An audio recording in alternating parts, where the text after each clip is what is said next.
because there's just too much stuff happening. Let's get started. BBC News Europe, 14th of April. Ukraine crisis. Russia urges Kiev to avoid force in the east.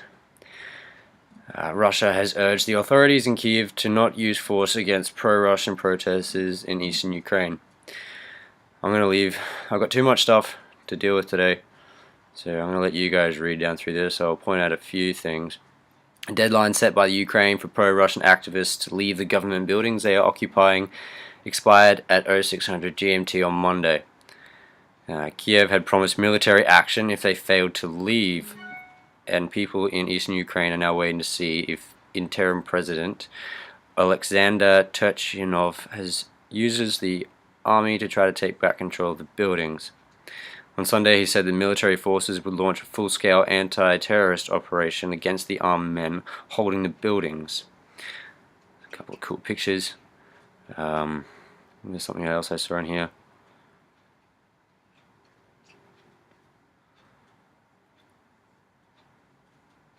Although Kiev has promised to take back control of Slavyansk, an all-out assault carries huge risks and could trigger a reaction from Russia, which has tens of thousands of troops camped near its border. So that's getting interesting. Not doing that one. John Quiggin, commentary on Australia and world events from a social democratic perspective. The people's budget that doesn't add up. April 14th. The LNP government in Queensland is launching a massive and expensive campaign to persuade voters to accept the sale of publicly owned assets. This follows an earlier campaign from the Bligh-Fraser Labor government, in brackets remember how well that worked out, and looks likely to make the same claims with the additional self-contradictory claim that the Labor government, whose policies the LNP is now adopting, drove the state to dangerous levels of debt. In particular, the LNP campaign repeats the central error of Labor's, namely the claim that selling assets provides a way to fund public expenditure without taxation. Unfortunately, but unsurprisingly, this version is rigged. The website claims that it is necessary to reduce gross public debt by $25 to $30 billion and offers three ways to do so: raising taxes, cutting, spending, or selling assets. So, lovely. It's David Icke. One thing he posted: the world must adopt nuclear power to beat global warming, scientists say in major UN report. The world must switch from fossil fuels to nuclear power to beat global warming, a major United Nations report warns today. It's posted Sunday the 13th of April. Scientists claim governments need to ditch traditional sources of energy such as coal and oil to avoid a climate change catastrophe. Instead, they must adopt nuclear power in a large-scale move costing around £300 billion a year. Oh man, global warming is a hoax. Top right news, April 13th. Must see, citizens rise up. The real Nevada story the media won't show you. Very good video. I watched it, it's just down here. The media version of the end of the Bundy Ranch siege is that the Bureau of Land Management, the BLM, simply left the ranch and returned the cattle out of the goodness of their hearts. CBS News even outrageously reported that the BLM released the cattle to help restore order and avoid violence.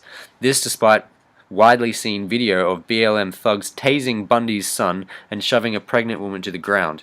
And the protesters never threatened violence in any way during the nearly 1 week siege. I heard that the BLM moved out, the military moved in and stayed there, and then they went out. Apparently they had military drones getting everybody's face and knowing who they all are, whatever. But then I've also heard that the military and the police are going to be returning. So, see how this starts. People say that this is the beginning of the Second American Revolution. I say yes. Has to happen. Love this one. The raw story. Reported on July 5th, 2012. I know this is a while ago, but it's good. A study, the gateway drug is alcohol, not marijuana. I think I've reported on this before.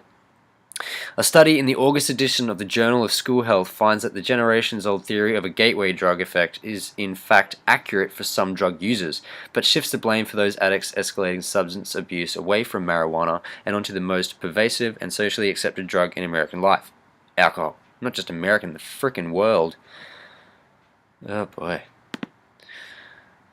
I've already read that one. Gina Rinehart, The Telegraph News, March 7th, 2014. Gina Rinehart hits out at welfare recipients and the left for dragging Australia into debt. She's like the richest woman in the world. I don't have a thing against fat people, but man, what does she spend her money on? No offense to fat people. There's nothing wrong with that. That's your way of life. Welfare payments are dragging country into debt. With socialism, you eventually run out of money. Government could learn from Margaret Thatcher, Australia's richest woman, now worth $20 billion. Mining billionaire Gina Rinehart has criticised welfare recipients for dragging the country into debt and attacked the political left for spending the bottomless pit of revenue generated from mining taxes and royalties. "We are living beyond our means," Miss Rinehart, worth an estimate $19.89 billion, wrote in an opinion article. "This age of entitlement and its consequences is creating problems for all of us, our children and our grandchildren." Right, but you can have $20 billion.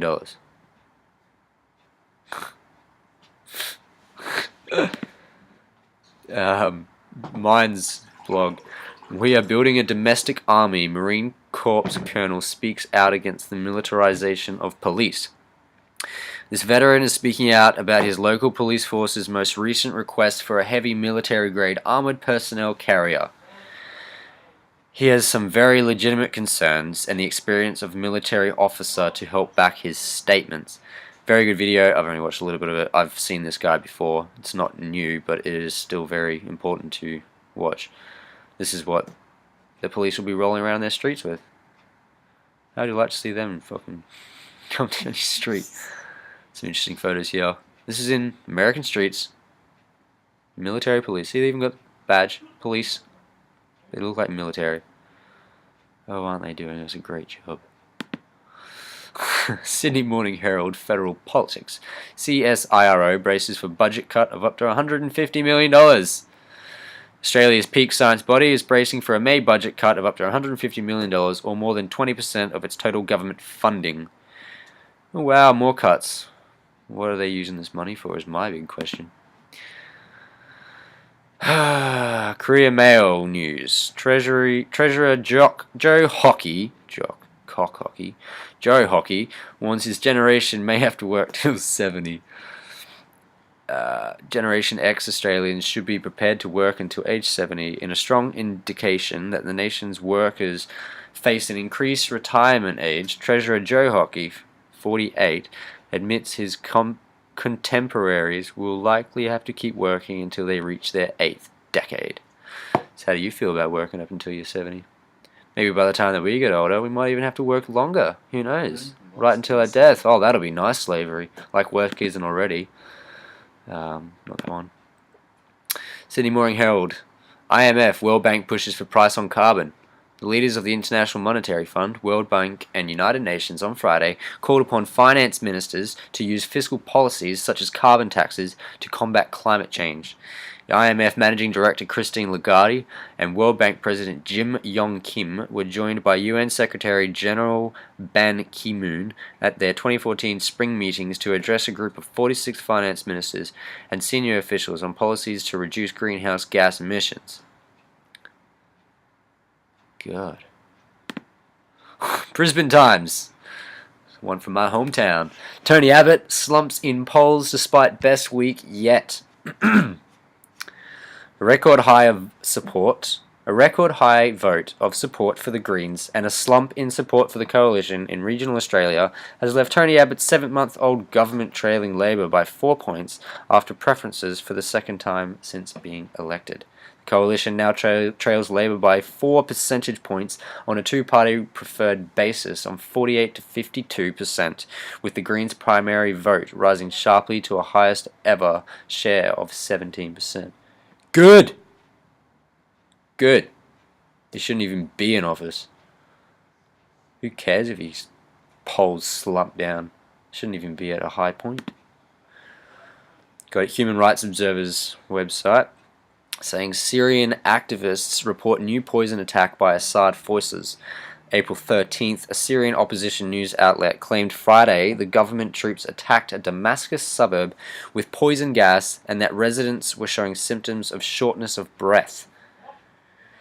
The Sham News Network identified the Damascus suburb of Harasta as the site of the poison gas attack and said that at least 100 residents were critical to condition.